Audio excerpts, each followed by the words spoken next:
ਅਸੀਂ ਰਿਸ਼ੀਆਂ ਮੁਨੀਆਂ ਦੀਆਂ ਕਥਾਵਾਂ ਪੜ੍ਹੀਆਂ ਹਨ, ਜਿਨ੍ਹਾਂ ਵਿੱਚ ਉਹ ਭਿਆਨਕ ਕਰੋਧੀ ਹਨ, ਤਾਂ ਉਹਨਾਂ ਦਾ ਕਾਰਨ ਤੁਹਾਨੂੰ ਸਮਝ ਲੈਣਾ ਚਾਹੀਦਾ ਹੈ।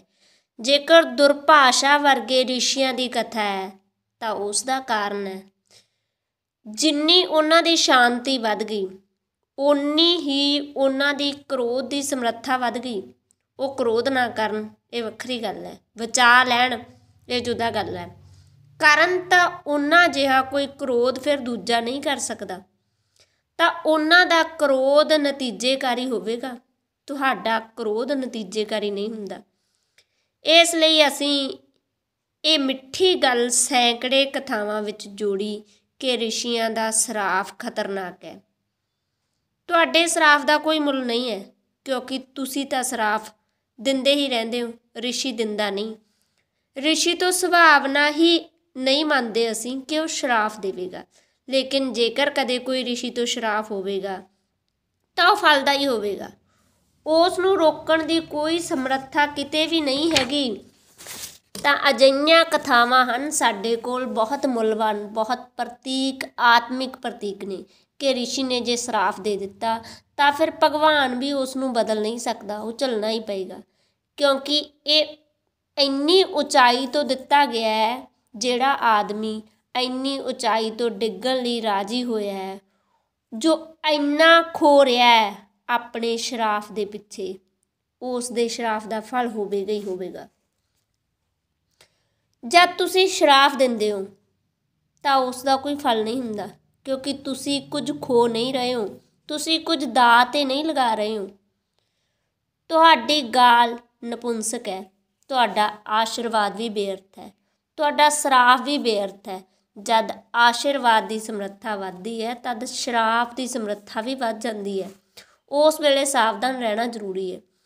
ਸਾਰੇ ਹੀ ਧਰਮਾਂ ਨੇ ਕਿਹਾ ਹੈ ਕਿ ਸਾਧਕ ਨੂੰ ਦੂਜੇ ਦੇ ਸੰਬੰਧ ਵਿੱਚ ਬੁਰਾ ਵਿਚਾਰ ਭੁੱਲ ਕੇ ਵੀ ਨਹੀਂ ਕਰਨਾ ਚਾਹੀਦਾ, ਕਿਉਂਕਿ ਉਹ ਨਾਲ ਦੀ ਨਾਲ ਨਤੀਜੇਕਾਰ ਹੋ ਸਕਦਾ ਹੈ। ਤੁਸੀਂ ਕਰਦੇ ਰਹੋ, ਉਸ ਨਾਲ ਕੋਈ ਹਰਜ ਨਹੀਂ ਹੁੰਦਾ। ਤੁਹਾਨੂੰ ਹੁੰਦਾ ਹੋਵੇਗਾ, ਕਿਸੇ ਹੋਰ ਨੂੰ ਨਹੀਂ ਹੁੰਦਾ।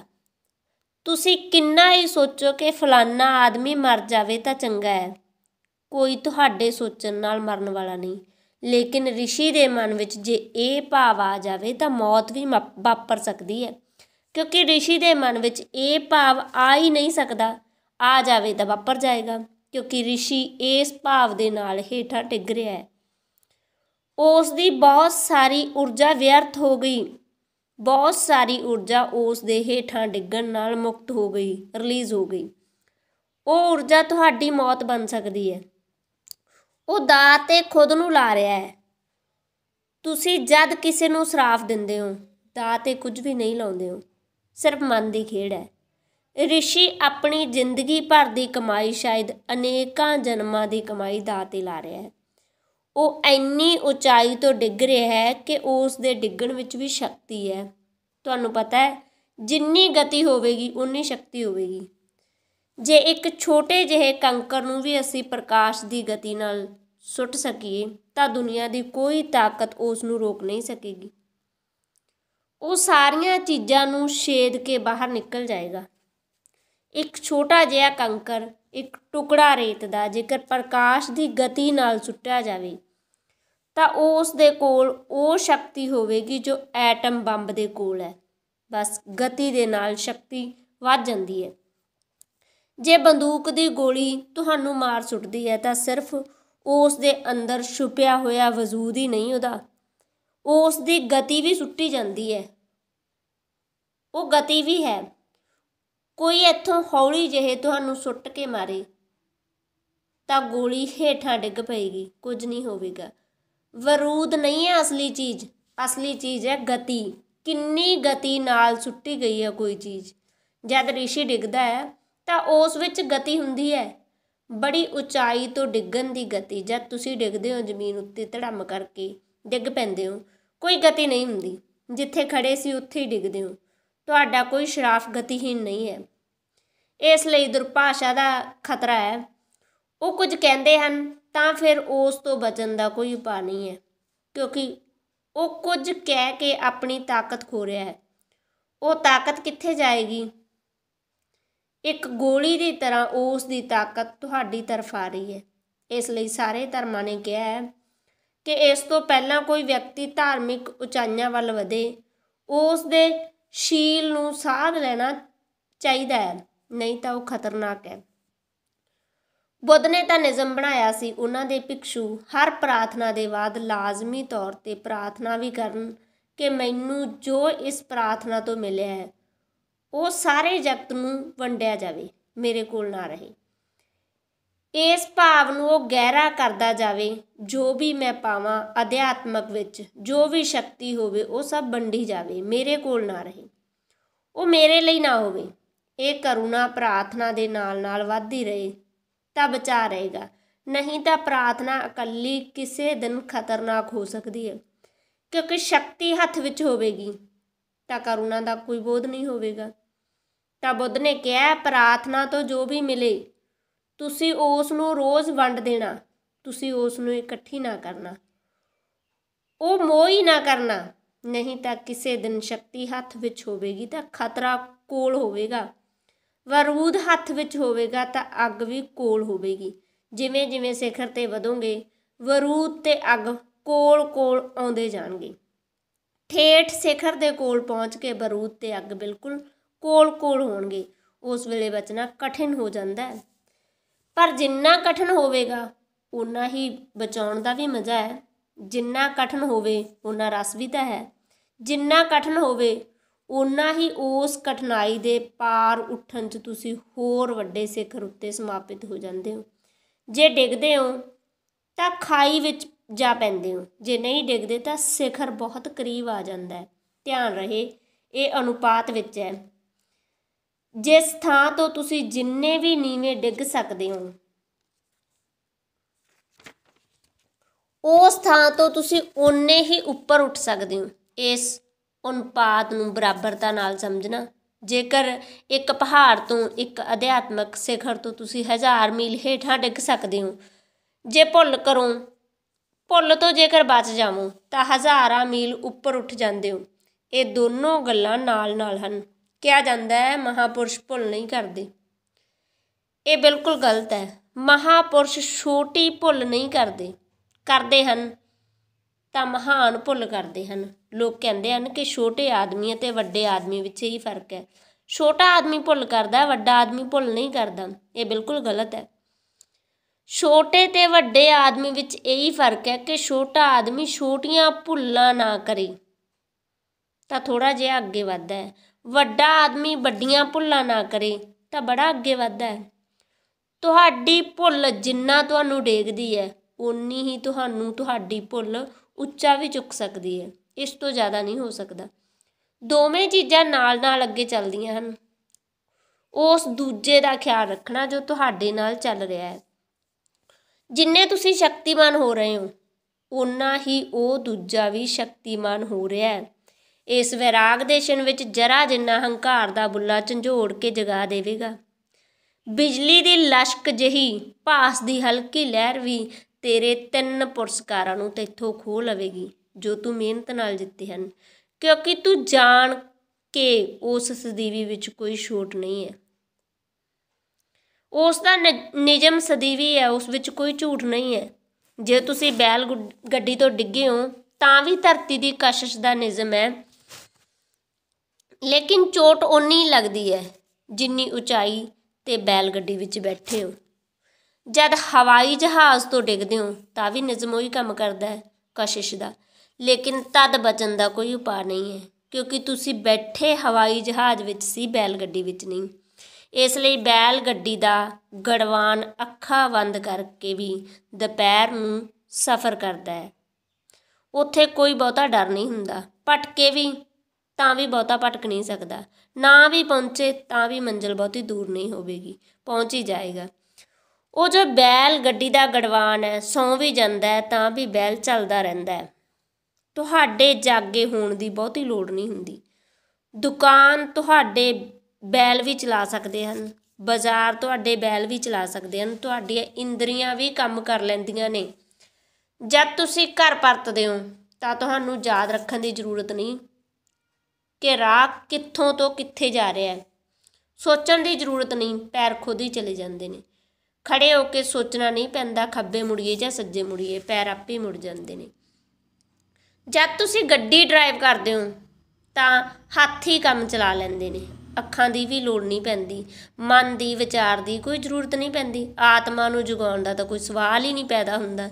ਲੇਕਿਨ ਜਿੰਨੀ ਤੁਸੀਂ ਉਚਾਈ 'ਤੇ ਹੁੰਦੇ ਹੋ ਓਨਾ ਹੀ ਤੁਹਾਨੂੰ ਸੁਚੇਤ ਹੋਣਾ ਪੈਂਦਾ ਹੈ। ਜਿਹੜੇ ਲੋਕ ਹੁਣੇ ਚੰਦ ਉੱਤੇ ਭੇਜੇ ਗਏ ਹਨ ਪੁਲਾੜ ਦੀ ਯਾਤਰਾ ਵਿੱਚ, ਉਹਨਾਂ ਸਾਰਿਆਂ ਨੂੰ ਧਿਆਨ ਦੀ ਸਿੱਖਿਆ ਦੇਣੀ ਪੈਂਦੀ ਹੈ। ਰੂਸ ਵਿੱਚ ਪਹਿਲੀ ਦਫਾ ਧਿਆਨ ਦੇ ਪ੍ਰਤੀ ਉਤਸੁਕਤਾ ਆਈ ਹੈ ਪੁਲਾੜ ਯਾਤਰਾ ਦੇ ਕਾਰਨ, ਕਿਉਂਕਿ ਪੁਲਾੜ ਯਾਤਰੂ ਨੂੰ ਤਾਂ ਬਿਲਕੁਲ ਧਿਆਨੀ ਹੀ ਹੋਣਾ ਚਾਹੀਦਾ ਹੈ, ਨਹੀਂ ਤਾਂ ਜਰਾ ਜਿੰਨੀ ਚੁੱਕ, ਇੰਚ ਭਰ ਦੀ ਚੁੱਕ ਅਨੰਤ ਦਾ ਫਾਸਲਾ ਹੋ ਜਾਂਦਾ ਹੈ।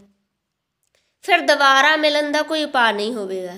ਚੰਦ ਉੱਤੇ ਉਤਰਨ ਦੀ ਘਟਨਾ ਸਿਰਫ ਯਾਤਰਿਕ ਵਿਕਾਸ ਦਾ ਸਿੱਟਾ ਨਹੀਂ, ਧਿਆਨ ਦਾ ਵੀ ਉਸ ਵਿੱਚ ਓਨਾ ਹੀ ਹੱਥ ਹੈ, ਕਿਉਂਕਿ ਪੁਲਾੜ ਯਾਤਰੂ ਨੂੰ ਪਲ ਪਲ ਦਾ ਬੋਧ ਰੱਖਣਾ ਜ਼ਰੂਰੀ ਹੈ। ਇੱਕ ਪਲ ਦੀ ਚੁੱਕ ਸਭ ਕੁਝ ਚੁੱਕ ਜਾਂਦਾ ਹੈ। ਜਰਾ ਜਿੰਨੀ ਵੀ ਭਟਕਾ ਉਸ ਨੂੰ ਪਤਾ ਨਹੀਂ ਲੱਗਣ ਦੇਗੀ ਕਿ ਯਾਤਰੂ ਕਿੱਥੇ ਗਏ, ਉਹਨਾਂ ਦਾ ਕੀ ਬਣਿਆ। ਉੱਥੇ ਭੁੱਲ ਨਹੀਂ ਚੱਲ ਸਕਦੀ। ਜਿੰਨੀ ਉਚਾਈ ਵੱਧਦੀ ਹੈ ਓਨਾ ਹੀ ਭੁੱਲ ਚੁੱਕ ਤੋਂ ਸਾਵਧਾਨ ਹੋਣਾ ਜ਼ਰੂਰੀ ਹੈ। ਭੁੱਲ ਚੁੱਕ ਓਨੀ ਮਹਿੰਗੀ ਹੋ ਜਾਂਦੀ ਹੈ। ਉੱਥੇ ਚੜ੍ਹਨ ਵਾਲਾ ਆਪਣੇ ਹੱਥੀਂ ਖਤਰਾ ਮੁੱਲ ਲੈ ਰਿਹਾ ਹੈ, ਲੇਕਿਨ ਖਤਰਿਆਂ ਤੋਂ ਬਿਨਾਂ ਕੋਈ ਪ੍ਰਾਪਤੀ ਵੀ ਨਹੀਂ ਹੈ। ਉਹ ਜੋ ਨਿਯਮ ਹੈ ਤੂੰ ਜਾਣ ਕੇ ਉਹ ਸਦੀਵੀ ਨਿਯਮ ਵਿੱਚ ਕੋਈ ਛੋਟ ਨਹੀਂ ਹੈ। ਇਹ ਕਦੇ ਨਾ ਸੋਚੀ ਕਿ ਤੂੰ ਛੱਡ ਦਿੱਤਾ ਜਾਏਗਾ, ਤੂੰ ਅਪਵਾਦ ਹੋ ਜਾਏਗਾ। ਇਹ ਭੁਲੇਖਾ ਮਨ ਨੂੰ ਪਕੜਦਾ ਹੈ। ਇੰਨੀ ਕੁ ਭੁੱਲ ਹੈ ਪਰਮਾਤਮਾ ਖਿਮਾ ਕਰ ਦੇਵੇਗਾ। ਜਿੰਨੀ ਉਚਾਈ ਹੋਵੇਗੀ ਓਨੀ ਖਿਮਾ ਅਸੰਭਵ ਹੋ ਜਾਵੇਗੀ। ਤੁਹਾਨੂੰ ਖਿਮਾ ਨਹੀਂ ਕੀਤਾ ਜਾ ਸਕਦਾ, ਜੀਸਸ ਜਾਂ ਬੁੱਧ ਨੂੰ ਖਿਮਾ ਨਹੀਂ ਕੀਤਾ ਜਾ ਸਕਦਾ। ਇੰਨੀਆਂ ਭੁੱਲਾਂ ਕਰ ਰਹੇ ਹੋ ਤੁਸੀਂ, ਖਿਮਾ ਨਾ ਹੋਵੇ ਤਾਂ ਤੁਸੀਂ ਜਿਉ ਨਹੀਂ ਸਕਦੇ। ਖਿਮਾ ਦਾ ਮਤਲਬ ਸਿਰਫ ਇੰਨਾ ਹੀ ਹੈ ਕਿ ਤੁਸੀਂ ਜਿੱਥੇ ਖੜ੍ਹੇ ਹੋ ਉੱਥੇ ਭੁੱਲ ਨਾਲ ਕੋਈ ਵੱਡਾ ਨੁਕਸਾਨ ਨਹੀਂ ਹੁੰਦਾ। ਤੁਸੀਂ ਜ਼ਮੀਨ ਉੱਤੇ ਹੀ ਖੜ੍ਹੇ ਹੋ, ਬੁੱਧ ਆਕਾਸ਼ ਵਿੱਚ ਉੱਡ ਰਹੇ ਹਨ। ਉੱਥੋਂ ਡਿੱਗਣਾ ਬਹੁਤ ਖਤਰਨਾਕ ਹੈ, ਆਕਾਸ਼ ਵਿੱਚੋਂ ਡਿੱਗ ਕੇ ਬਚਿਆ ਨਹੀਂ ਜਾ ਸਕਦਾ।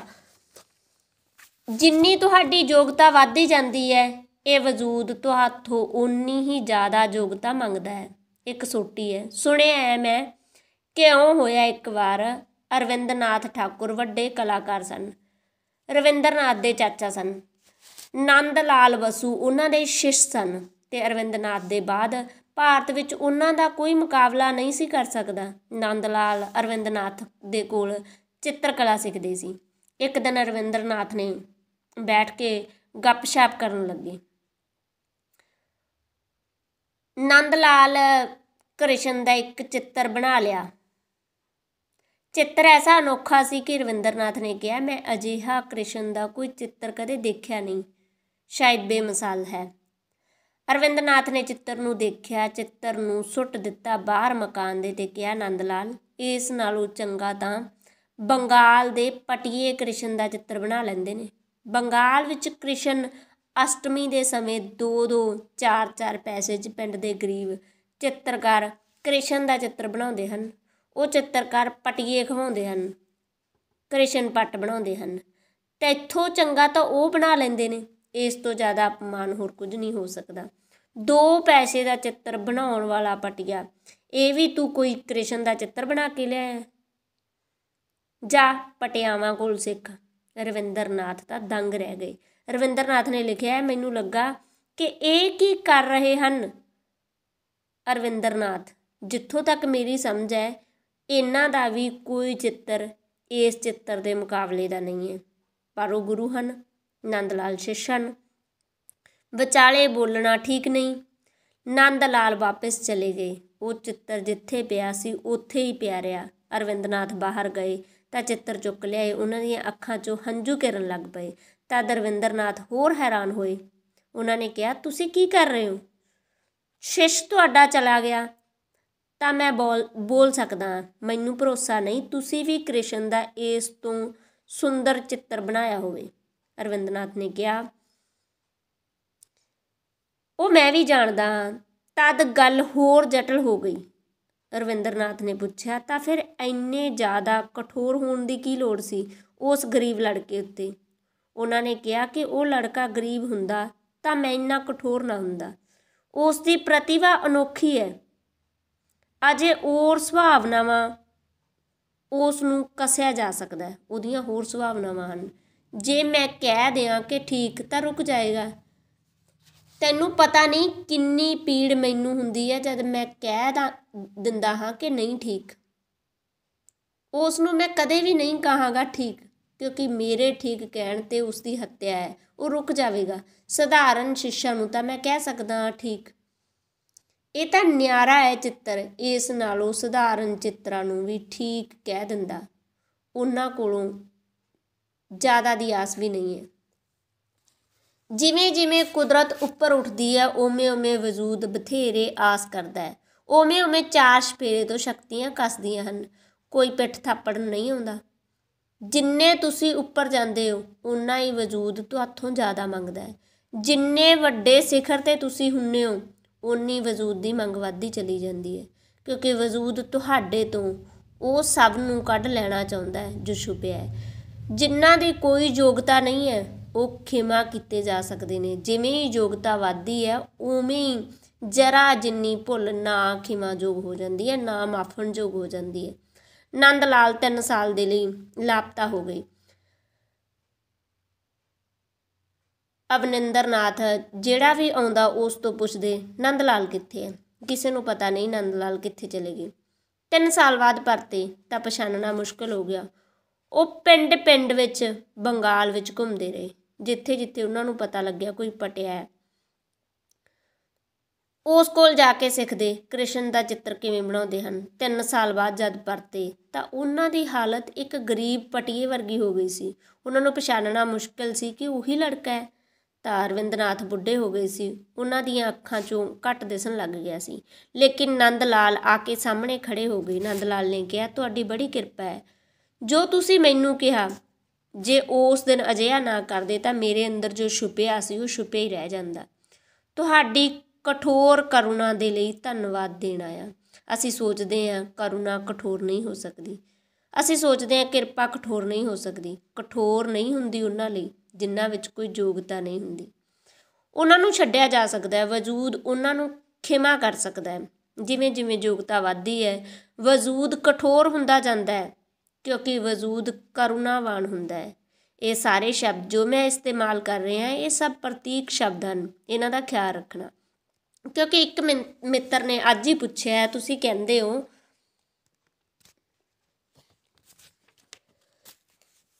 ਕਿ ਪਰਮਾਤਮਾ ਦੀ ਤਰਫ ਹੱਥ ਜੋੜ ਕੇ ਸਿਰ ਝੁਕਾ ਦਿਓ, ਪਰ ਮੈਨੂੰ ਪਤਾ ਨਹੀਂ ਕੌਣ ਹੈ ਪਰਮਾਤਮਾ, ਕਿਸ ਦੇ ਪ੍ਰਤੀ ਸਿਰ ਝੁਕਾਵਾਂ।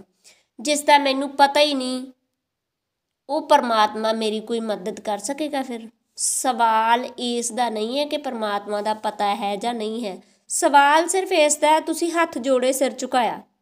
ਇਹ ਗੱਲ ਮੁੱਲਵਾਨ ਨਹੀਂ ਹੈ ਤੁਸੀਂ ਕਿਸ ਦੇ ਲਈ ਸਿਰ ਝੁਕਾਇਆ, ਉਹ ਨਗੂਣਾ ਹੈ, ਉਹ ਬਹਾਨਾ ਹੈ। ਸਿਰਫ ਤੁਸੀਂ ਝੁਕੇ ਇਹੀ ਮੁੱਲਵਾਨ ਹੈ, ਤੁਹਾਡਾ ਝੁਕਣਾ ਹੀ ਮੁੱਲਵਾਨ ਹੈ। ਪਰਮਾਤਮਾ ਤੁਹਾਡੀ ਮਦਦ ਨਹੀਂ ਕਰੇਗਾ, ਕਿਉਂਕਿ ਉਹ ਹੀ ਮਦਦ ਕਰਦਾ ਹੁੰਦਾ ਤਾਂ ਕਦੋਂ ਦਾ ਕਰ ਦਿੰਦਾ। ਤੁਸੀਂ ਹੀ ਆਪਣੀ ਮਦਦ ਕਰੋਗੇ, ਲੇਕਿਨ ਜਿੰਨਾ ਤੁਸੀਂ ਝੁਕਦੇ ਹੋ ਓਨਾ ਤੁਸੀਂ ਆਪਣੀ ਮਦਦ ਕਰਦੇ ਹੋ। ਤੁਸੀਂ ਝੁਕ ਨਹੀਂ ਸਕਦੇ ਬਿਨਾਂ ਪਰਮਾਤਮਾ ਦੀ ਧਾਰਨਾ ਦੇ, ਇਸ ਲਈ ਤੁਸੀਂ ਕਹਿੰਦੇ ਹੋ ਕਿ ਅਸੀਂ ਨਹੀਂ ਝੁਕਾਂਗੇ। ਇਸ ਲਈ ਮੈਂ ਕਹਿੰਦਾ ਹਾਂ ਝੁਕੋ। ਪਤਾ ਨਹੀਂ ਹੈ ਉਸ ਦਾ ਤਾਂ ਅਗਿਆਤ ਦੇ ਲਈ ਝੁਕੋ। ਇਹ ਵੀ ਨਹੀਂ ਪਤਾ ਤਾਂ ਸਿਰਫ ਝੁਕੋ, ਭੁੱਲ ਜਾਓ ਉਸ ਦੀ ਗੱਲ, ਭੁੱਲ ਹੀ ਜਾਓ ਕਿ ਕੋਈ ਹੈ, ਸਿਰਫ ਝੁਕੋ। ਸਮਰਪਣ ਕਿਸ ਦੇ ਪ੍ਰਤੀ, ਇਸ ਦਾ ਮੁੱਲ ਨਹੀਂ। ਸਮਰਪਣ ਦਾ ਮੁੱਲ ਹੈ ਝੁਕ ਜਾਣ ਦਾ ਮੁੱਲ ਹੈ। ਝੁਕਿਆ ਹੋਇਆ ਆਦਮੀ ਅਨੇਕਾਂ ਸ਼ਕਤੀਆਂ ਨੂੰ ਪਾਉਣ ਦੀ ਖਾਤਰ ਝੁਕ ਜਾਂਦਾ, ਉਹ ਹੱਕਦਾਰ ਹੋ ਜਾਂਦਾ ਹੈਗਾ ਸ਼ਕਤੀਆਂ ਨੂੰ ਪਾਉਣ ਲਈ। ਆਕੜਿਆ ਹੋਇਆ ਆਦਮੀ ਹੀ ਹੱਥ ਨਾਲ ਬੰਦ ਹੋ ਜਾਂਦਾ ਹੈ, ਉਸ ਨੂੰ ਕੋਈ ਸ਼ਕਤੀ ਹਾਸਲ ਨਹੀਂ ਹੁੰਦੀ। ਪਰਮਾਤਮਾ ਦਾ ਬਹਾਨਾ ਹੈ, ਸ਼ਬਦ ਹੈ। ਤੁਹਾਨੂੰ ਝੁਕਾਉਣਾ ਅਸਲੀ ਗੱਲ ਹੈ। ਕਿਸੇ ਬਹਾਨੇ ਤੁਸੀਂ ਝੁਕ ਜਾਂਦੇ ਹੋ, ਨਗੂਣਾ ਹੈ। ਇਹ ਕੋਈ ਬਹਾਨਾ ਹੋਵੇ ਤੇ ਝੁਕੋ, ਲੇਕਿਨ ਬੜਾ ਮਜ਼ਾ ਹੈ ਬਿਨਾਂ ਬਹਾਨੇ ਦੇ ਆਕੜੇ ਰਹਿੰਦੇ ਹੋ। ਜਦ ਝੁਕਣ ਦੀ ਗੱਲ ਹੁੰਦੀ ਹੈ ਤਾਂ ਪੁੱਛਦੇ ਹੋ ਪਰਮਾਤਮਾ ਕਿਸ ਲਈ ਝੁਕਾਂ, ਆਕੜੇ ਕਿਸ ਲਈ ਹੋ, ਕਿਸ ਕਾਰਨ ਆਕੜੇ ਹੋ, ਕੀ ਹੋ ਜਿਸ ਨਾਲ ਆਕੜੇ ਹੋ। ਇਹ ਵੀ ਤਾਂ ਕੋਈ ਨਹੀਂ ਪੁੱਛਦਾ ਮੈਂ ਕਿਸ ਕਾਰਨ ਆਕੜਿਆ, ਕੀ ਹੈ ਮੇਰੇ ਅੰਦਰ ਜਿਸ ਨਾਲ ਮੈਂ ਆਕੜਿਆ ਹੋਇਆ। ਇਹ ਮਿੱਟੀ ਦੀ ਦੇਹ ਨਾਲ ਆਕੜੇ ਹੋਏ ਹਾਂ, ਇਸ ਜੀਵਨ ਨਾਲ ਆਕੜੇ ਹੋਏ ਹਾਂ ਜੋ ਹੁਣੇ ਹੈ ਹੁਣੇ ਨਹੀਂ ਹੋ ਜਾਏਗਾ। ਬੁੱਧੀ ਨਾਲ ਆਕੜੇ ਹੋਏ ਹੈ, ਕਿਉਂਕਿ 2 2 4 ਹੁੰਦਾ ਹੈ, ਅਜਿਹਾ ਜੋੜ ਲੈਂਦੇ ਹੋ। ਕਿਸ ਗੱਲ ਦੀ ਆਕੜ ਹੈ ਜਰਾ ਸੋਚੋ, ਬਜਾਏ ਇਸ ਦੇ ਕਿ ਕਿਸ ਦੇ ਸਾਹਮਣੇ ਝੁਕੀਏ। ਅਜਿਹਾ ਸੋਚੋ ਕਿ ਕਿਸ ਦੇ ਕਾਰਨ ਆਕੜ ਰਹੇ ਹੋ, ਕੀ ਹੈ ਅੰਦਰ ਜੋ ਆਕੜ ਰਹੇ ਹੋ। ਤਦ ਦਿਖਾਈ ਪਵੇਗਾ ਅੰਦਰ ਕੁਝ ਵੀ ਨਹੀਂ ਹੈ ਜਿਸ ਦੇ ਕਾਰਨ ਆਕੜ ਰਹੇ ਹੋ। ਇਹ ਦਿਖਾਈ ਪੈ ਜਾਵੇਗਾ ਤਾਂ ਝੁਕਣਾ ਹੋ ਜਾਏਗਾ। ਫਿਰ ਸਵਾਲ ਨਹੀਂ ਕਿਸ ਦੇ ਅੱਗੇ ਝੁਕੀਏ। ਜੇਕਰ ਥੋੜ੍ਹੀ ਜਿਹੀ ਸਮਝ ਹੋਵੇ ਤਾਂ ਪਤਾ ਲੱਗੇਗਾ ਆਕੜ ਹੀ ਸਾਰੇ ਦੁੱਖਾਂ ਦਾ ਕਾਰਨ ਹੈ। ਝੁਕ ਜਾਣਾ ਸਭ ਸੁੱਖਾਂ ਦਾ ਦੁਆਰ ਹੈ, ਕਿਉਂਕਿ ਝੁਕਿਆ ਹੋਇਆ ਆਦਮੀ ਖੁੱਲ੍ਹ ਜਾਂਦਾ ਹੈ।